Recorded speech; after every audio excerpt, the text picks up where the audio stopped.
nanahnya keluar gitu. Jadi ya penderitaan saya selama 3 tahun ya kayak gini gitu.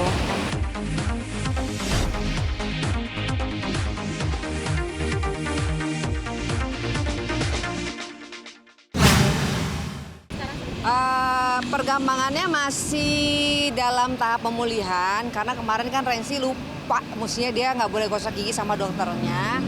Jadi dia gosok gigi, jadi akhirnya lukanya nggak sembuh-sembuh karena operasinya itu di bagian dalam bibir. Jadi di blacknya itu di bibir bukan di sini gitu. Jadi masih bengkak lah gitu. Apalagi kemarin tadi malam sempat dibawa ke rumah sakit lagi karena obatnya kan keras, antibiotiknya. Jadi nafsu makannya juga masih belum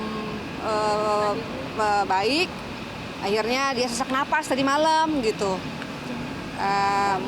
Lambungnya kena gitu. Kalau sekarang upayanya mikirin dia dulu, bagaimana dia bisa kembali pulih.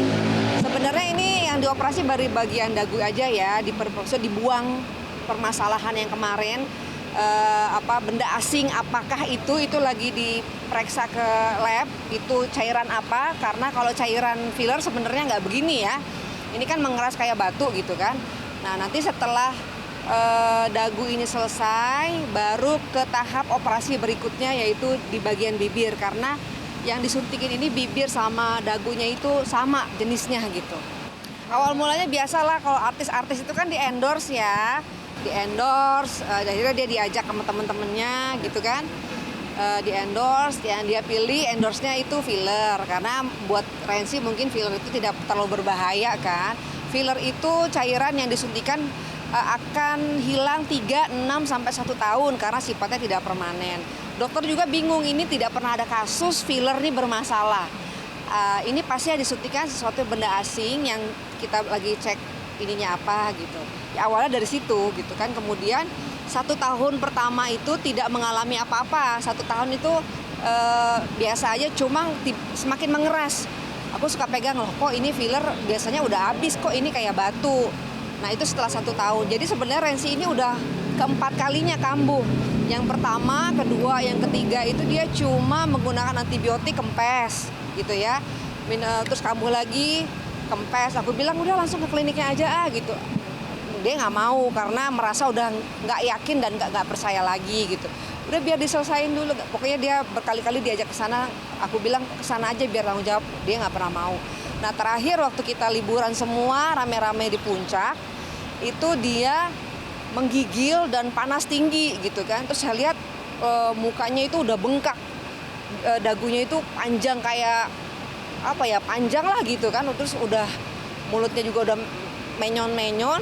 Nah terus saya lihat nanahnya nggak berhenti dari dagunya gitu kan. Itu dilap keluar lagi, jadi udah bolong gitu. Jadi kalau apalagi sekarang udah panjang ya garisnya, itu mudah-mudahan sih bisa hilang ya, mudah-mudahan gitu, nggak sampai cacat gitu.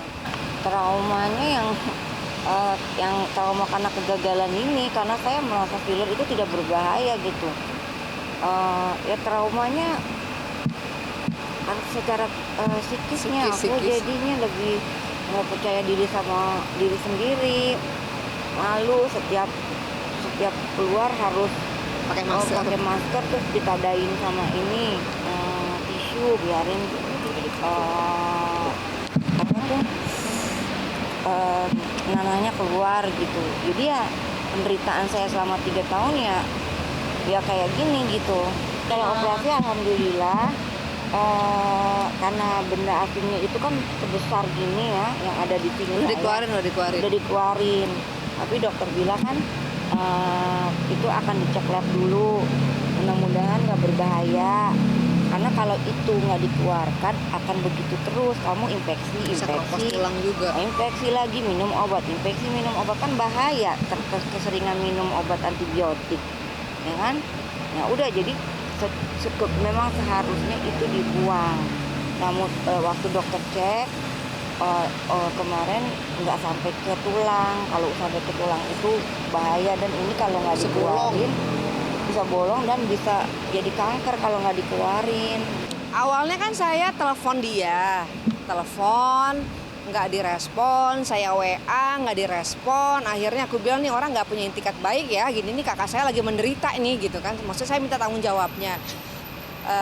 Tapi saya pikir karena kondisinya dia mendesak, akhirnya udah deh saya bawa dia dulu ke rumah sakit, nanti baru saya tindak lanjutin. Tapi setelah ada kasus ini saya lempar gitu kan di media sosial, barulah dia mau mediasi gitu kan. Jadi insya Allah dalam minggu ini kita mau mediasi kepada kliniknya gitu kan. Maksudnya saya sih kepengennya dia jujur nih apa sih yang disuntikin di kakak saya gitu kan gitu.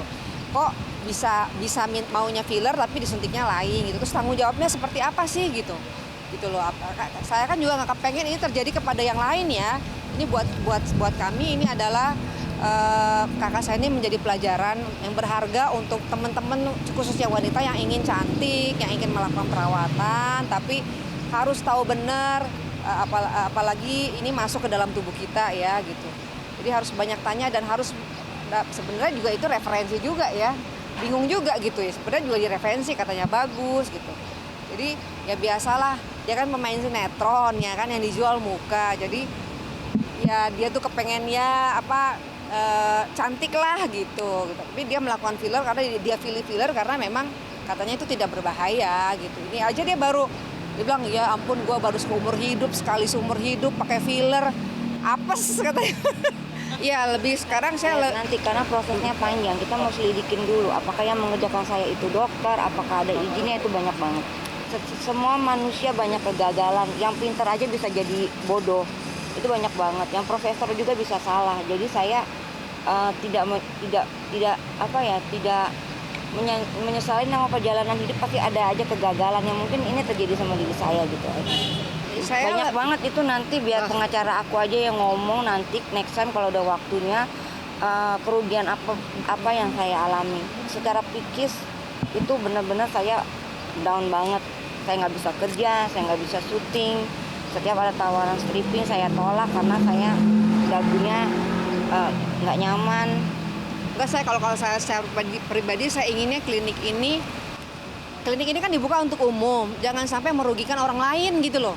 Nah ini benar-benar harus punya tanggung jawab kepada pasiennya gitu. Jadi jangan sembarangan gitu loh menyuntik-nyuntik orang gitu kan. Kakak saya kan dijadikan endorse, berarti kan dia kan artis, dijadikan sebagai endorse untuk menarik orang supaya datang. Jadi berikanlah yang terbaik untuk pasien-pasien dan berikan juga safety dari dokternya yang juga memang punya kualitas. Jadi jangan sampai klinik ini merugikan orang lain gitu loh. Jadi orang lain kepengen cantik, pengen perawatan ya mereka harus menyediakan layanan yang baik untuk yang ingin melakukan perawatan.